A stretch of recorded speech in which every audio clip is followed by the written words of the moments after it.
Hey everyone, thank you so much for coming and joining us for this session. It's actually really exciting to be back up with Cannabis and participating because A, it's been a while since any of us have really seen each other in person, and B, because it's been a while since any of us have seen each other in person. So it's great to just be able to do something with Cannabis here and bring some friends together, especially you'll see guys like Amar who Verb Factory's worked with, never met him in person. Shruti, worked with forever, never met her in person. Paul, I know way too well, and I always see him in person. And Dania, who is like a distant relative.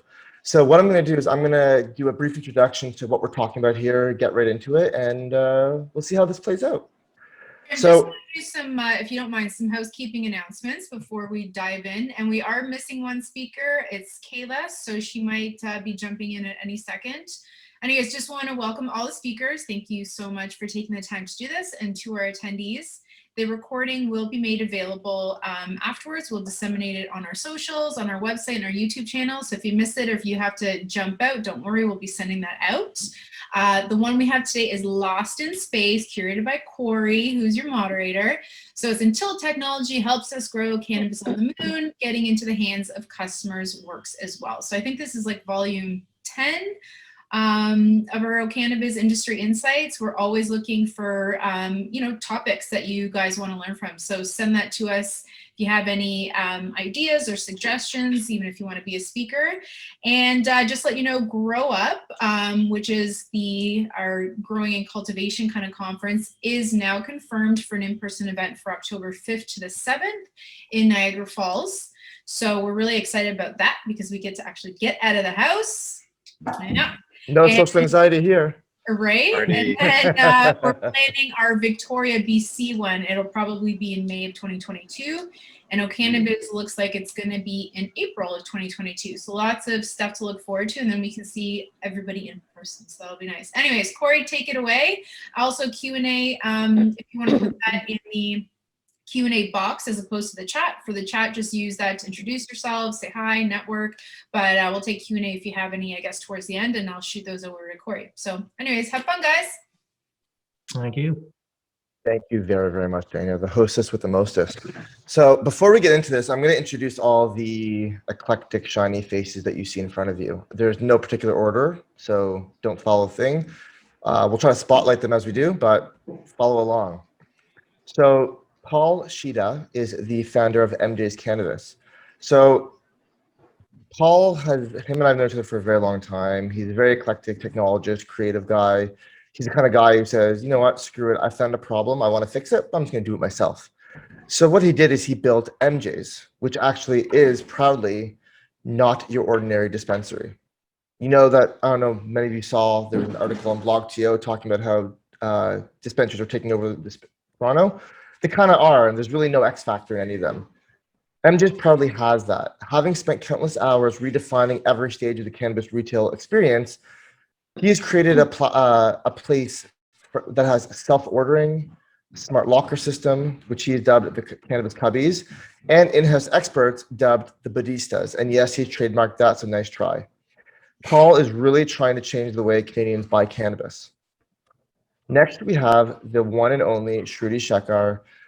Shruti is one of the most prolific tech journalists in Toronto. She and I met in her previous days working at Mobile Syrup. She has written for Yahoo, she's written for The Hill, and she is currently a telecom and tech reporter for Android Central. So thank you, Shruti, for being here. And she's also a very well-known face on Toronto's TV scene when it comes to being a tech pundit. Next on the docket, we have Amar Singh, who is the CEO of Elevated Signals. Amar is the CEO and co-founder of Elevated Signals, a company that develops software for biomolecular producers who want to spend less time battling paper, spreadsheets, and seat-to-fill software so they can focus on accelerating innovation and competitiveness. Last but not least, who at some point will be joining, I think she's just running, oh, she's here. Perfect. You know what? We call that BC Standard Time. Everyone says one time, they show up just a couple minutes later. So Kayla is a dear friend and colleague and happens to be the CFO of BC-based Kelowna. Yes, I believe it's Kelowna-based Habitat, and Cake and Caviar, serving as a CFO. She has always had multidisciplinary roles in the cannabis space and has worked with many a brand and company that you know and love. So guys, thank you very, very much for being part of this. I really, really do appreciate it. I'm going to ask a really general question and just go one by one and just ask you for your answers. So we're sitting here and talking about technology, okay? We're talking about where we've come from, where we're going. What do you guys think the industry will look like 5 years from now? And do you think the robots are actually going to take over? And before I jump into this, I want to apologize to listeners working from home. If you hear screams in the background, everything's okay. It's my 15-month-old son. So just addressing that little screaming elephant in the room. So I'm just going to go right beside me and ask Paul, do you think the robots are going to take over? Well, yes and no. I would say no for the fact that we still need that personal touch.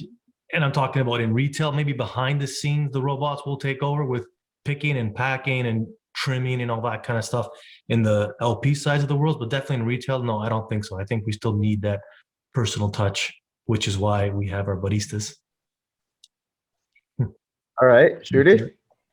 I would agree with Paul. I think there's a lot to look forward to in 5 years' time, especially when it comes to technology and the cannabis sector. I think I see cannabis as sort of very similar to agriculture, the food and wine industry.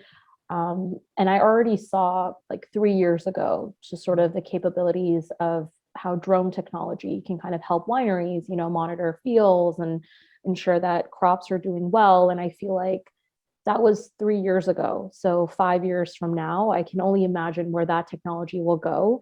And I think part of that comes from where we are in Canada, specifically to 5G technology. I think we don't talk about enough of what 5G technology can actually do for specific industries, because for so long it's been so kind of, it hasn't really been talked about, or people don't really know the capabilities of what 5G can actually do. And I think when it comes to what happens in the cannabis industry, I think there's this great opportunity when it comes to 5G and, growing and cultivating and packing, whatever it may be. But again, with what Paul said, I think that retail aspect, that connection that you have with people will still be necessary, especially for sales and for people to smell the product or understand the product. I think that really still needs to be there.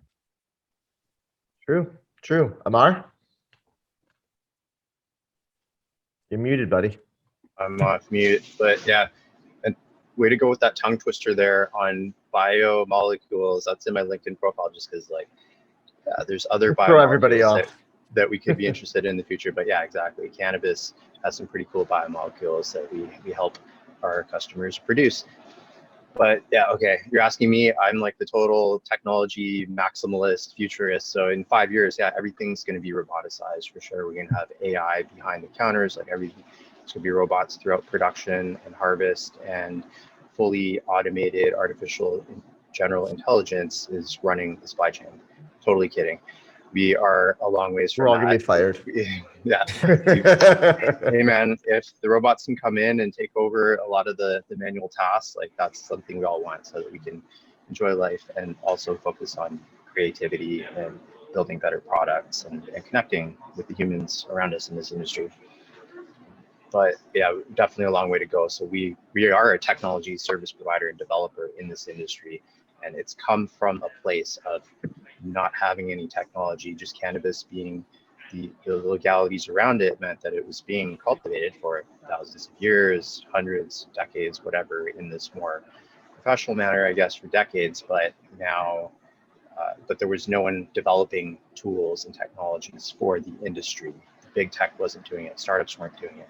We're part of this first wave, or I'm actually going to say we're part of the second wave of startups that is developing technology for the cannabis industry.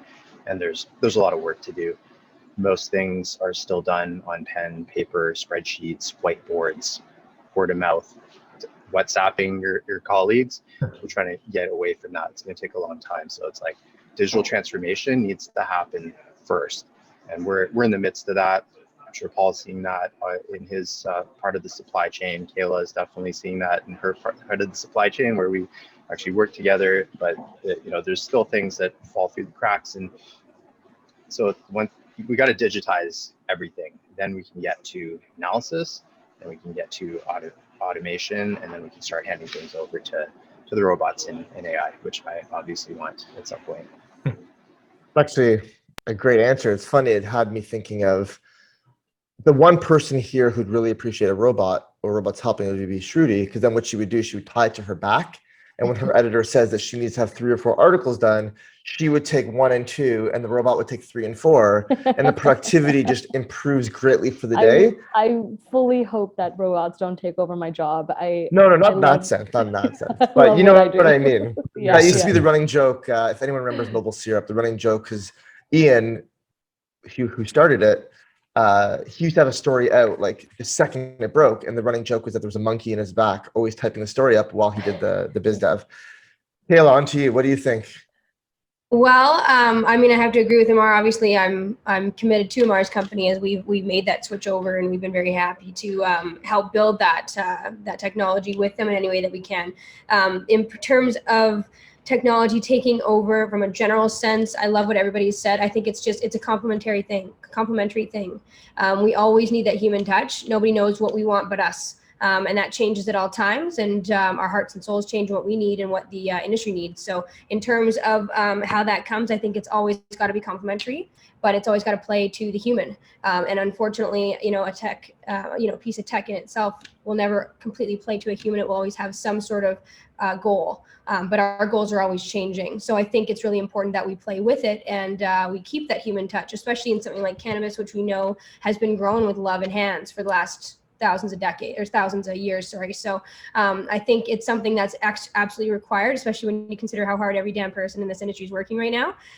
We are praising people like Amar that are doing this, but at the end of the day, we really want to still have that control aspect and that analysis aspect and be able to make changes when we need, and that's going to take that human touch. So I think the hardest thing about it is going to be finding that balance, but I think there's a lot of young creative people in this industry like us that are among us, that are kind of understanding that and taking away from the dehumanized aspect of it. So I'm excited for the humanized aspect of AI, and I hope it stays there. Are we allowed to Totally. just chip in or talk, interrupt, or is there like a structure? You have to happening make sure you put your hand up. I do have other questions, but we'll be polite. We'll put our hands up, and totally, I have other questions to go into, but if you want to jump in there, but feel free. For sure. Absolutely. I just wanted to respond. I think one of the things that we struggle, especially, so it's funny that I'm on this panel because I have no connection to the cannabis industry. I don't write about cannabis. I don't focus on it. I read a lot about it, but I don't write about it. But what interests me the most is technology in general, right? Like anything to do with any technology, that's what interests me. That's what excites me. But hearing the responses of different panelists today, it makes me go back to a thought that I've had, because we only just legalized cannabis in Canada, 3 years ago, 2018. Mm-hmm. And I think for a lot of people, this notion of cannabis is still such a quote unquote taboo thing, if you will. I think that notion is still there.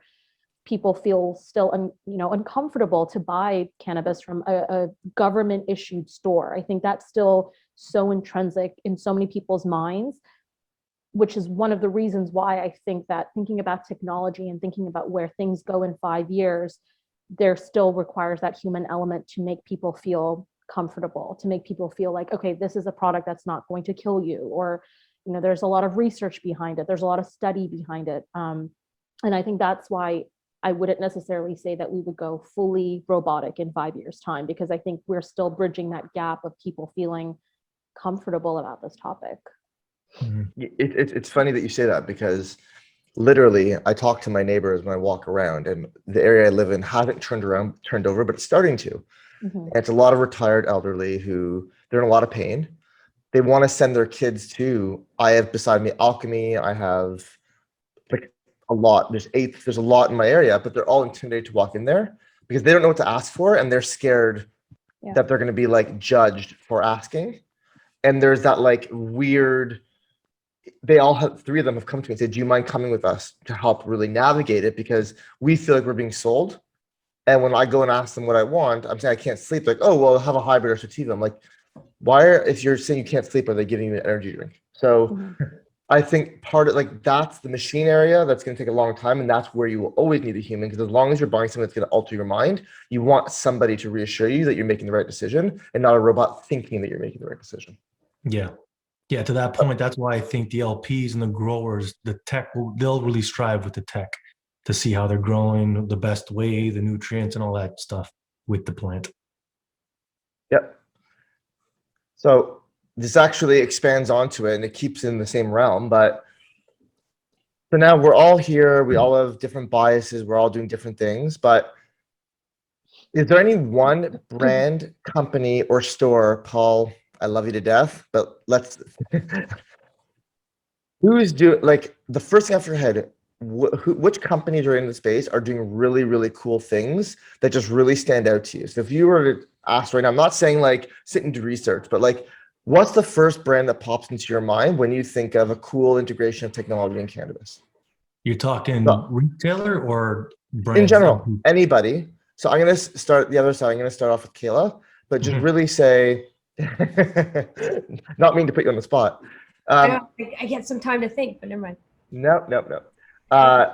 When you think technology and cannabis and the marriage of the two, what's the first thing that pops into your head? I went to unmute and say, "Oh, that's how you feel about me," and then I exited the screen.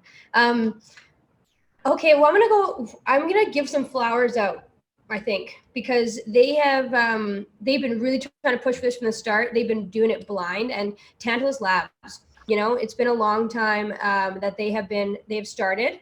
And they have gone through all the trials and tribunes of taking the risks of working with people like Amar when things were very young, saying fuck that to whatever was before and trying to go with something new. They have been recapturing rainwater from their area because that's what they can do.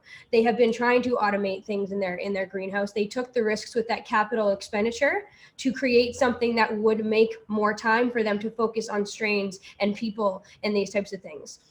Now that is, I think, we forget to realize how hard that is in this industry, in the illegal industry. So for me, it is definitely Dan Sutton, who has been kind of through a lot of things there at Tantalus. And, I'm always rooting for that team there because they have been from the start really pushing for certain things that are going to help the industry. Good answer. Wow, Sutton's G. So good answer to you there. I Paul. gotta follow on that. Oh, sorry, it's to Paul. Wait your I gotta turn, add on Amar. to Dan. I tried raising my hand before, Corey. Yeah, no, I ignored you. Go. Say your spot, and then Paul, go. Well, one brand that sticks out to mind for me is Spinach. I don't know the mother company, like the conglomerate that owns them, but they are from the medical side. So dealing with them at the retail level, like they've given us a lot of PK on the strains and stuff they're using, but more diving deeper into the terpenes and everything that's inside the flower. Because, to your point before about the elderly being intimidated to come in and stuff, with our baristas, we're trying to teach and trying to get as much knowledge as we can just between, sativa, indica, etc. We want to find out what the different, and there's about 16 of the most popular terpenes right now, and find out exactly what those can do, if it can help with inflammation and sleep and etc. So people that we're finding that deal and spend a lot more time researching terpenes and researching what the flower has, we're seeing a lot more people list those things. Spinach in itself, they stand out to me as, on top of that, they have great branding, and I'm a brand, so they would be the ones that I would go to. Shout out to Kronos. Amar, what did you want to say? Okay, It yeah, just doesn't matter. Yeah, I forget now. Tying together a few points that even Shruti brought up a few minutes ago is like, it's just crazy that this industry that's so polarizing, so stigmatized, is, in my opinion, going to help drive forward the future of agri-tech. That's why we're in this business. That's why we chose cannabis, or part of the reason. I used to work on controlled environment research labs where we were studying like the impact of climate change on food and agricultural crops, and building these multi-million-dollar facilities to actually allow lab scientists to do that work. And now the cannabis industry is like when we got into it in 2016, was starting to adopt similar technologies. Like, whoa, they're bringing this like lab grade controlled environment infrastructure, and they're trying to use that, of course, to grow perfect cannabis cultivars. And that's where we initially met Dan Sutton, which is one of the reasons that this elevated signals got off the ground, because we identified that, hey, there's such a lack of technology in this industry. There's all these great things happening with wireless sensors, there's cloud computing, there's these great control systems, there's but nothing's really tying it all together. And so just back to that the stigma and the dichotomy is, when we were trying to get more funding to build more of these research labs for these university scientists, it was so difficult. And we got a $30 million grant. We applied for a next $19 million grant from the government, which was going to be the autonomous robotic greenhouse. This is back in like 2004. But it was like, okay, yeah, they're only going to put so much money into that. Now, as we've seen with companies like Aurora building Aurora Sky and putting lots of automation in there, other companies that you're all aware of, Cannabis Labs, again, like taking the sustainable approach, going for automation, deploying sensors. I mean, it's just, yeah, it's incredible in terms of what this industry could do to then impact other aspects of the economy, like food security.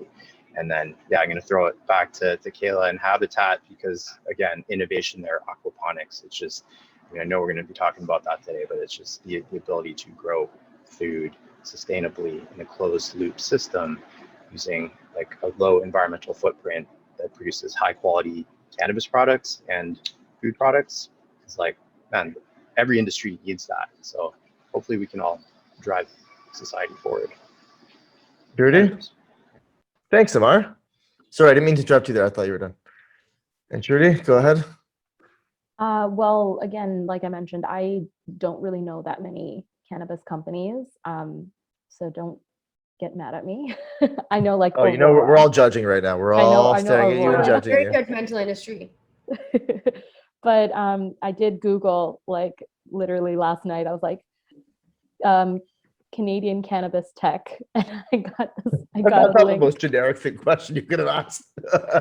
And then I got a link to something that says top 5 Canadian cannabis tech companies. And I was like, ooh, do these companies still exist? Like, I don't know, but they're doing such cool things. So I'm just going to read the ones that I saw, and I think they're Sure. cool. And Canalysis was one of them that Amar said. So I'm like, yes, they still exist. But I know Radiant Technologies, it seems like they're doing some really cool things, Cannabis Technologies as well.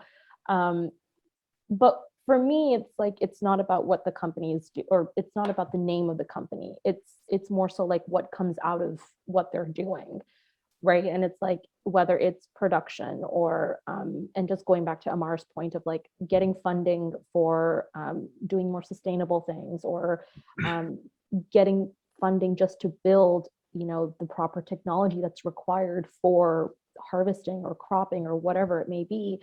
I think that is, to me, the most challenging aspect of growing technology in this space specifically, just because of the stigma that's around cannabis. And I think it's gotten better in the past 2-3 years, but I think that we're still facing that issue. And so when I look at, these cool things, I'm like, oh my gosh, this is amazing. They're doing really cool data-driven science that's, sustainable, or they're producing things that's super interesting. And I'm like, this is awesome. Why can't we get more funding? Why can't we do this more? And then the other thing that I think is kind of problematic is that you have so many, smaller indie companies that kind of come out and, want to do these really cool things, but then end up getting bought out, or end up going to like bigger companies. And it's just, it makes sense because, obviously they want to have better technology. They want to have better funding. They want to be able to produce their product in a better facility, but without having the right finances or without having the right funding, how can an indie company grow itself, or how can they, blossom, or without sounding ironic in this conversation, how do we give them that opportunity, and how can we help them grow in this space of technology as well? I think that's something that I think about constantly as well. And then I also, when I think about technology as well, this is, I think, something that Paul must have brought up, or Kayla, I can't remember who it was, but the conversation around big tech, where does big tech kind of where does their role come into this? And when I talk about big tech, I mean like companies like Google and Apple. Obviously they're building a brand on their own. Apple has an entire ecosystem, and a lot of what they're doing is based on health. Well, we all know that cannabis is part of that health industry. There is a health aspect of this. So how can big tech like Google and Apple kind of implement or kind of bring in their knowledge into this space is something that I think about often as well. So I don't have a name specific company. Sorry, Corey, but no, that's actually a great answer. It's for someone who isn't as immersed in it. You did that kind of research. I appreciate it because you weren't able to come with a biased opinion. You came with you looked at it and saw, here are the ones that are standing out to me. And that's what everyday person is looking at, not what all of us are looking at. So all things being equal, thank God we aren't still writing manual SOPs. So it has done a lot for technology has done something good. So I'm going to take a step back from it and allow each one of you to speak almost like a bit about yourselves. So Shruti, I'm going to start with you because we just finished with you. And I just want to ask you, so you're a tech journalist. You've been pitched on literally everything, good, bad, and well, you're looking at me now. So there's always the in-between there. I just ignore you, Corey, when you throw. Of course, listen, everybody does, and I've just come to accept it. It's fine. It's fine. It's fine. So to anyone listening, especially people listening who are in media, what does it really take to grab your attention? I think just understanding who your reporter is first and foremost very important. I think there are so many companies out there that are trying to do innovative things or do different things. And of course, you want the press, you want the public to know who your company is. And I think that's really critical, right? But if you are a specific cannabis company and you are introducing your product, obviously go to a cannabis reporter. Know who your reporter is, right? Like don't go to like a health reporter unless your cannabis product has health benefits. I mean, we all know that it does, but if that's the angle that you're taking, then go to a health reporter. So I would say first and foremost, know who your reporter is and understand what their beat is exactly. And then second of all, is specific to technology. If your company is doing something innovative or smart, for example, let's say you are providing cannabis seeds or whatever it is for home growers, and you're saying that you have a specific product, like a specific machine that helps grow your product, and users can actually monitor that on their phone through an app, and you can kind of see your growth of your cannabis, whatever.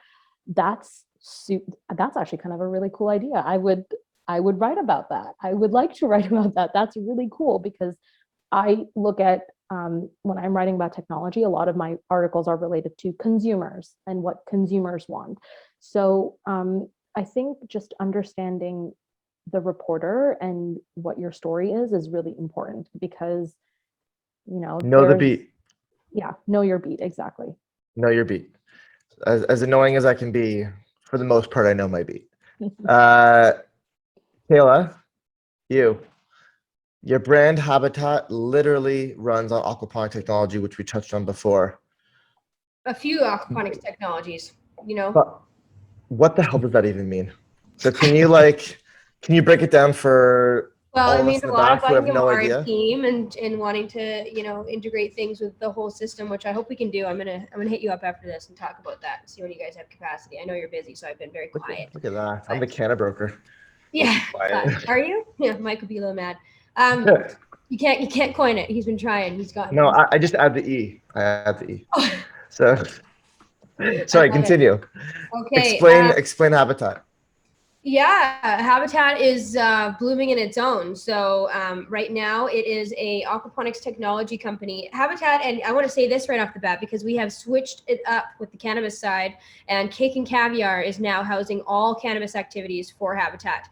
We've built off a brand, and that is launching right now. We just got out in Manitoba and Saskatchewan, so stay tuned, everybody, for that. But we've been so underground that we really haven't done a lot of marketing. I haven't done a lot of marketing to get that brand out there. But so Cake and Caviar is separate, but Habitat is the system. So to your point and your question, it's an aquaponics technology that we're developing right now that has intellectual property around the actual marriage of the aquaculture side and the, if you want to call it, hydroponic crop side. So it all grows in water. We grow organic coho salmon. Those salmon provide or produce waste. We use that waste, we accumulate it in a solids accumulator, and then from there we have a very integrated step process that basically takes it from shit to solution. And we can utilize everything in that process. So we were going for a zero waste model and a net zero emissions model as well. That's not there yet, but we're going to get there. Which means that anything that comes out of that fish farming side of things, which by the way, all fish farming is not bad. There's some good in there.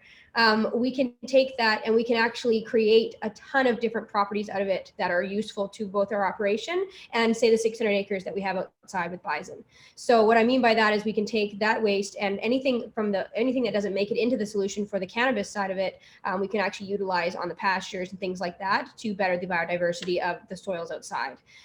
So it's an all-inclusive system that's building 2 organic products that people need in a craft way, and we hope to build that as big as we can in a craft manner, and we'll end it there. But from there, Can you make me a snapback that says from shit to solution?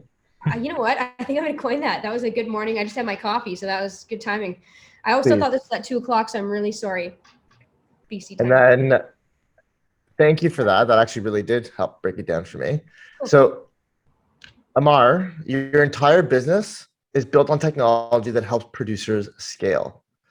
Can you almost like tell us a bit about the success story that Elevated Signals has been involved in and what has made you so proud about it? Success story and what am I proud about that? So, well, I mean, in a nutshell, we're bringing cannabis manufacturing, agricultural and manufacturing. So growing the plants, processing the plants, turning them into finished goods.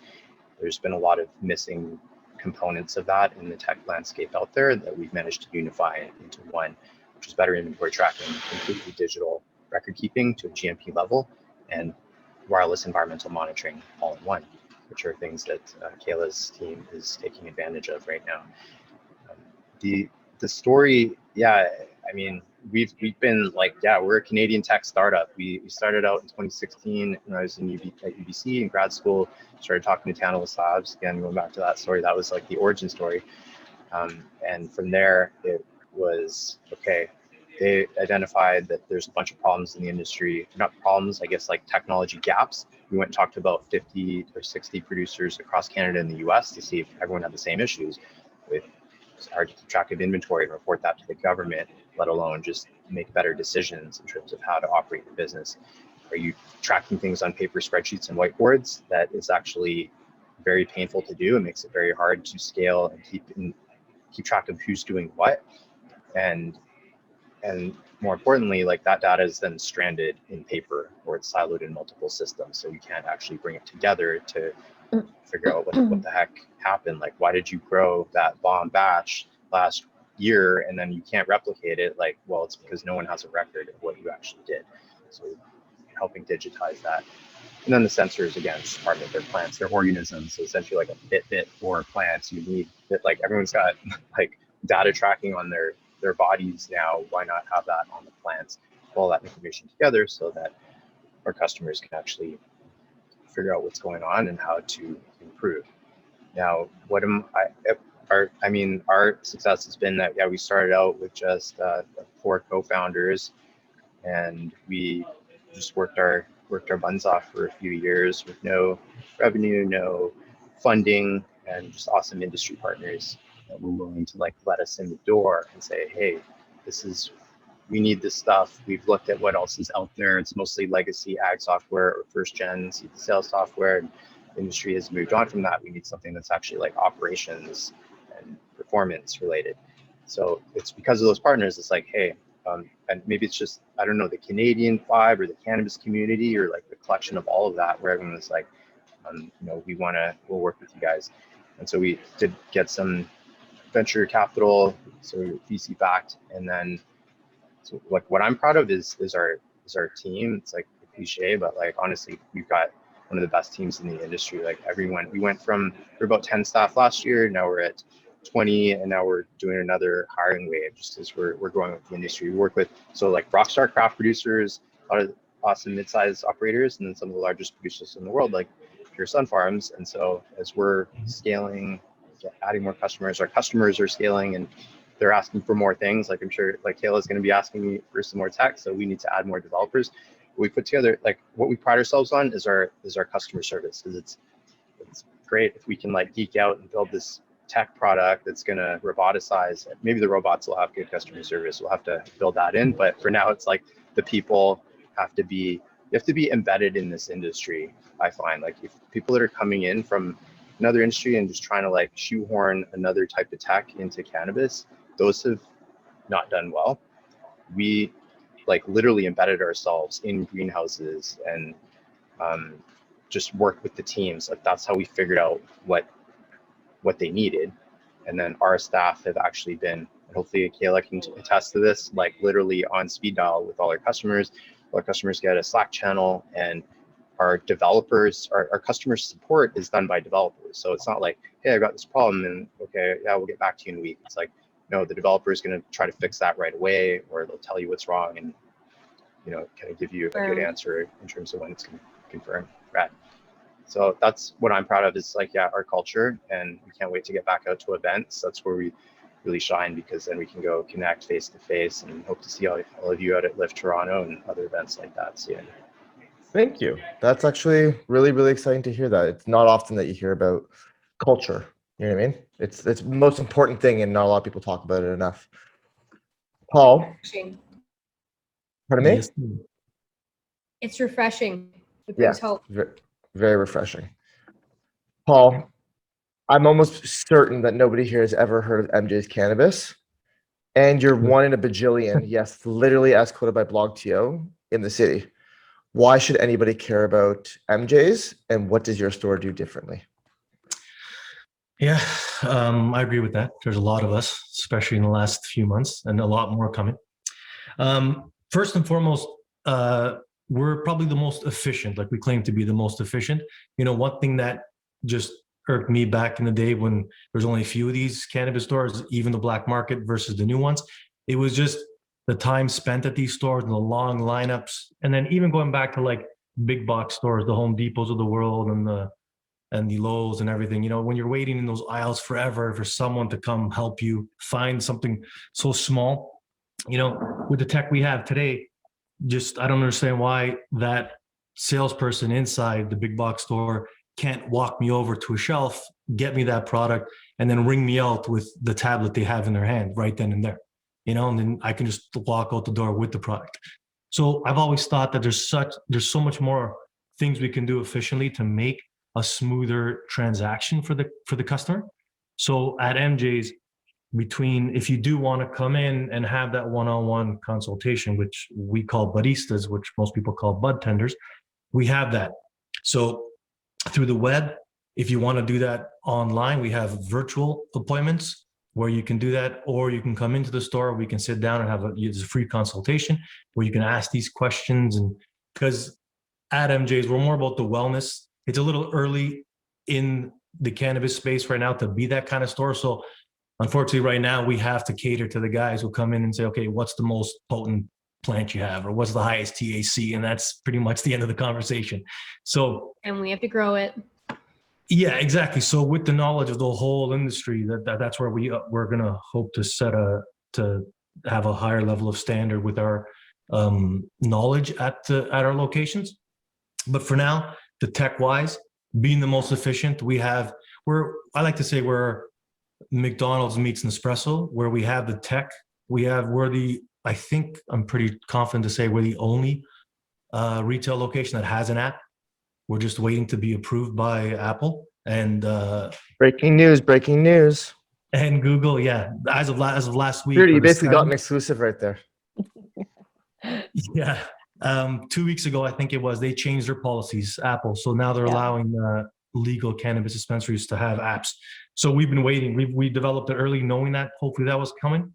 So between what we call our cannabis cubbies, where you can order online, and it's like pretty much like a Penguin box, or I know the Amazon boxes that you order via the web or the app. We text you when your order's ready with a QR barcode. You come in, scan the barcode, the locker wall opens up, you grab your stuff, and you're in there for 30 seconds. So if you don't want anybody to talk to you, you want to get in and out, and like someone had mentioned it's still kind of taboo, where we like to say like an adult video was back in the day, where people were still kind of embarrassed to walk into these stores. So, you know, some people just want to come in with their hat low, sunglasses on, come in, grab their stuff and go. So we cater to that type of client. And then with our self-ordering kiosks, where the McDonald's feel is it, where you can come in, there's touchscreen kiosks.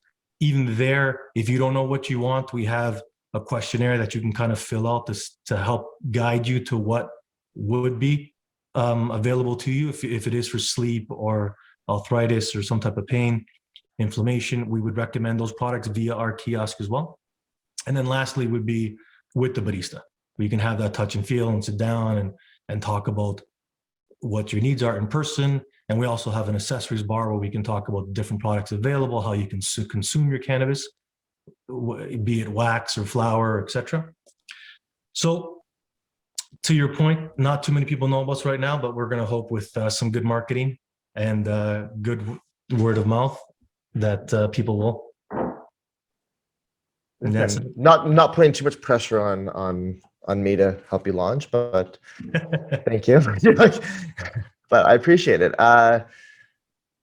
It's interesting that you said that, because I came to see your store, and you're right. There's one thing that I've noticed that I've at least, I can't speak for anybody else, but I've developed a little bit of social anxiety after a year of being inside and thinking that everybody's a walking virus, even though I'm double vaxxed and good to go.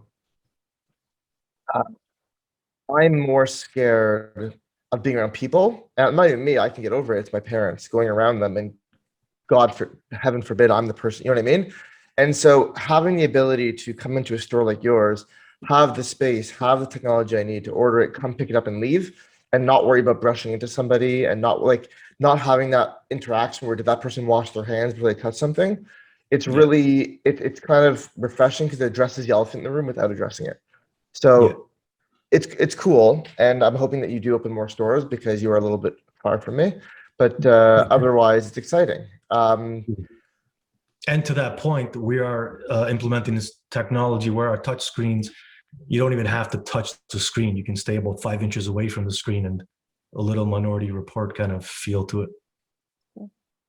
So look, I didn't want to make this too long to go long. So if there are questions that anybody had in the audience, feel free to ask them now. Otherwise, if anybody wants to jump back to something else that was asked and address and put more comments, we can open the floor a little bit more to doing that and saying something, and keep it going for as long as we need to. If people have hard stops, like, let us know. I don't want anyone to feel like they're tied to this, but on the question side is done. So if we want to have a little open conversation and allow people to ask questions, we can do that. I just wanted to make one point. I do have to leave at 3 because I have something else that I need to do for Better work. things to But no, of course not. But I do have work. But I wanted to kind of address something that Paul said, because I think, and I'm actually kind of curious to know if you implemented these types of technologies because of the pandemic, because of, you know, ensuring your business still is functionable and, you know, runs, because, you know, as we kind of have addressed throughout this conversation, retail stores are very, especially cannabis retail stores are very hands-on. You know, you come in, you smell things, you learn, you're talking to a person who's helping you figure out what you want, etc. But did you incorporate some of these new technologies because of the pandemic and having to understand the changing nature of the retail store? No, you know what? By fluke, everything from our business plan, what goes back to 2018, we were ready to launch, and then it went to that lottery, like the golden ticket and the Willy Wonka factory thing. So we didn't win that. So we had to sit on our plan, which, you know, I think is a little bit of a blessing, because in 2018, we would have been a little too tech forward, where we don't take any cash as well. We're a cashless store. And we don't have any sniff jars or anything like that in the store.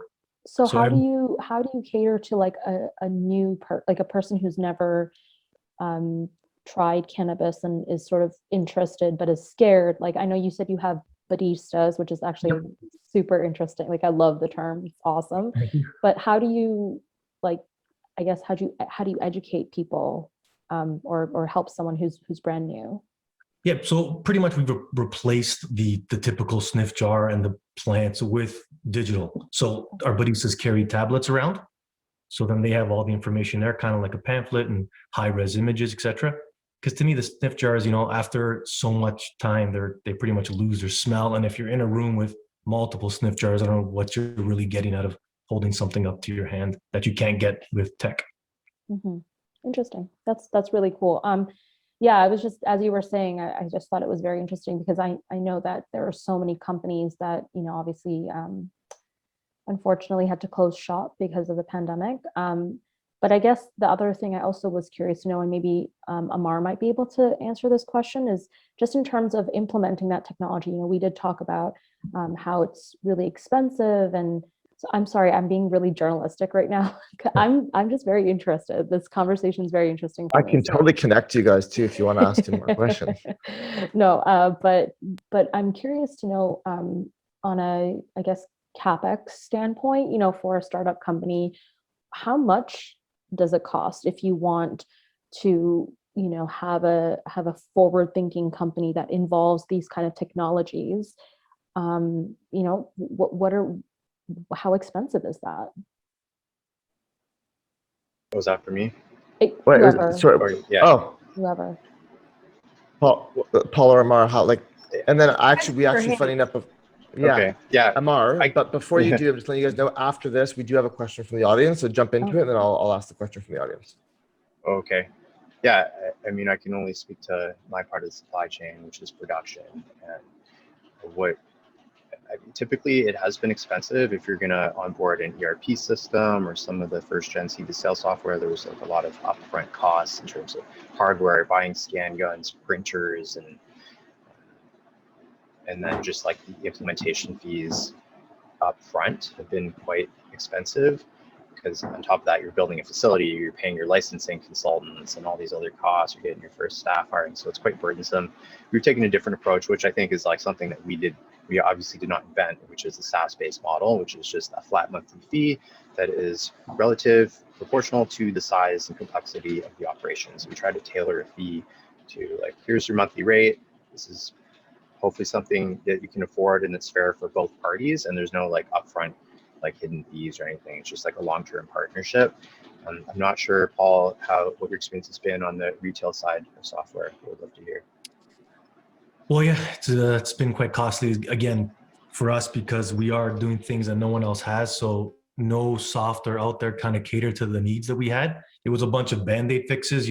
Most of the guys in the industry, they start up, they get their green line or their Kova for the front end, and then for the in-store POS, and then they jump on like a Dutchie or something online. That's why like 9 out of 10 websites you go on and you shop online, it looks exactly the same. So none of those things could help connect our locker wall with our kiosks and our inventory system, et cetera. So we had to go out and find a company that was willing to kind of give us a deal on something that they can develop. So we use a company out in the States that we're in Michigan, and because it's legal there, with your point with the seed to sale, they didn't know anything about the Canadian market. So they agreed to work with us. It's Porsche POS that's helping us do what we need. But yeah, it gets pretty costly when you want to try to be the first to do things in that space. Thank you. That's actually interesting to know, because it's almost like addressing the elephant in the room. Also, is the cost of any small business. You know what I mean? You're not getting credit or anything. Paul, this question is to you. Okay. What is the biggest area of communication that you see needing to happen to your customers? And this is from Diane Wilson. I think it's exactly that, knowing what more the cannabis can do for you in the wellness side of stuff, besides obviously the THC getting high stuff. But there's bath salts, there's obviously the oils and all that kind of stuff. But like we even have a product called Sex Pot, which it's an intimacy oil, which again, nobody knows it even exists. So we need more knowledge in the space for those kind of things before even walking. Like some people don't even know what's available. before Mhm. coming into the store. So just in general, the whole cannabis world, I think, needs a little bit more, even the knowledge of the terpenes. A lot of people are still just oblivious to the They just word have no idea terpenes. what it is. Yeah, Nothing. exactly. So, you know, there's one store, I don't know who it is. There's a retail, I think it might be out in Ottawa, that actually divides its products up in the store by terpenes. So those kind of things. We have a question from Mike Dixon, and this is actually a good one. I think it's going to be more of an Amar and Kayla thing, but anyone can jump in. He says, I was attracted to the session by the title, Lost in Space, since I work on controlled environment technology development for life support in space. We are currently transferring our tech to the cannabis sector, where the application of high fidelity environmental control is a tool to standardize the profile of medicinal compounds. Do you, the panel, agree that this standardization of product quality is important? Go ahead, Amar. Like to jump in there. Okay, this is kind of blowing my mind right now, but Yeah. this is Mike Dixon, who is actually a huge influential figure in my history. And I had no idea he was going to be here today because I haven't spoken to him in years. Surprise. From University of Guelph, professor. When I actually referred to Mike's project, the Autonomous Robotic Greenhouse, earlier in the session. So I wish I could just hand the mic to him because he's a world expert and phenomenal speaker. But I'll do my best here in that. You know, Mike has been working with the space agencies, Canadian Space Agency and NASA for years as like the expert in how to grow plants in space. So yeah, being attracted to the title Lost in Space, I did think we were going to talk about that more, and I'm glad we get to do that a bit today. But yeah, so like I worked with Mike on the Biotron project, where I said we were building those controlled environments. Like Mike actually was like spec'd out the design for those controlled greenhouses, as well as that robotic greenhouse project that we wanted to work on. I'm sure Mike's been working on a ton of other cool things related to, and I know he's been like influencing the cannabis sector as well with his research and science.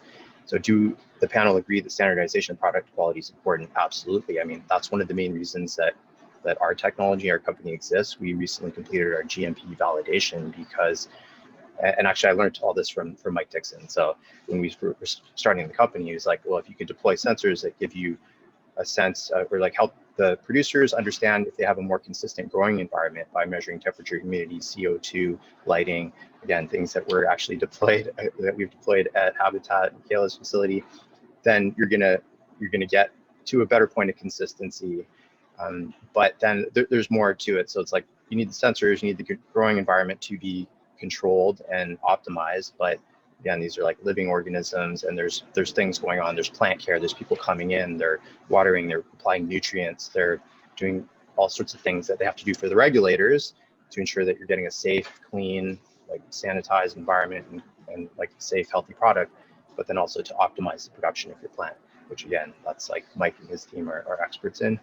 But so standardization for patients, I mean, like having that repeatability so that you can create a recipe and be able to do it over and over again, I think is pretty impossible. It's very hard to do. You can have very smart PhDs that are monitoring things in spreadsheets and other documents, but that's like what we're trying to do is like actually fully digitize and automate a lot of the data capture so that you can have this consistent record of how each batch was grown, and then map that to the yields and the cannabinoid terpene outputs, and then hopefully be able to repeat that, control the environment as much as possible, and get consistent results for patients and consumers. And Paul gets a batch from the OCS. He doesn't know like what he's getting until it arrives in the store. And then he checks the label and sees here's the here's this CBD and THC, let alone all the other cannabinoids. It's kind of a mystery. And people like Kayla and Habitat are doing great things with terpenes and being able to like have consistent results there and be able to advertise that to the consumers in a way that they can trust that like what they're getting throughout the supply chain is something that's been missing and really needs to happen. Which if I could add to that, so really thanks, Mike. Mark. That was exactly what needed to be said. And then the other side of it too, if I can add on behalf of every LP, and more importantly, even for the little guys who are literally getting taken out by this daily, it feels like humidity control and mold control, and even just the fear of could there be mold in this later, because the regulations are so strict on mold and humidity and microbials. it's freaking out every producer. I can probably say every producer. As to if their product's going to hit stores, that entire thing has to be recalled because of one person having mold in their product due to an environment that they don't feel safe enough around. For a micro these days, which we have, I think over 50 of them now. I might be totally in the dirt here because I've been offline, but these people daily are praying that their product makes it out and somebody doesn't return it and have to recall the whole thing. So I think even beyond that standardization on the medicinal, for the viability of our colleagues, finding a solution that can start to control that specific aspect, the humidity and in terms of the moisture and the humidity, would be one of the most beneficial things for the good people trying to do good things. Listen, we could literally sit here and talk about this all day, but I want to respect Shruti having to be off in 3 minutes. No, So- if you guys want to stay on, please stay on. No. It's no, listen. You have half of this panel's Italians. You just let them talk, and they'll just talk. So it was great having everyone here. We'll have the recording, but we're all connected on email, and I really appreciate the insights and having different perspectives. And Shruti, the fact that you even said yes to this when you have no idea, and you jumped in, and like I do appreciate it, because most people would say, look, if it's not my comfort zone, I don't want to touch it, but you did. And so thank you. Kayla, thank you for making time. Amar, thank you for making time. Paul, thank you for making time. If you guys need anything, let us know. But really do appreciate everyone jumping in here and lending your voice. It's great having us. Thank you. Thanks, And make everyone. sure everybody buys from MJ's. Thank you so much. Yeah, I was gonna say, Sorry. Paul, like I'm gonna come by because I'm like I'm into cannabis, but like I'm very newbie, and your shop sounds super cool, so I'm into Perfect. We're in a total for Love those of you who that. don't it. know. Yes. Awesome. All right, guys. Thank you so much for your time, and see you on the flip side. See you in person, hopefully. I guess. Bye-bye. Thanks all. See you later.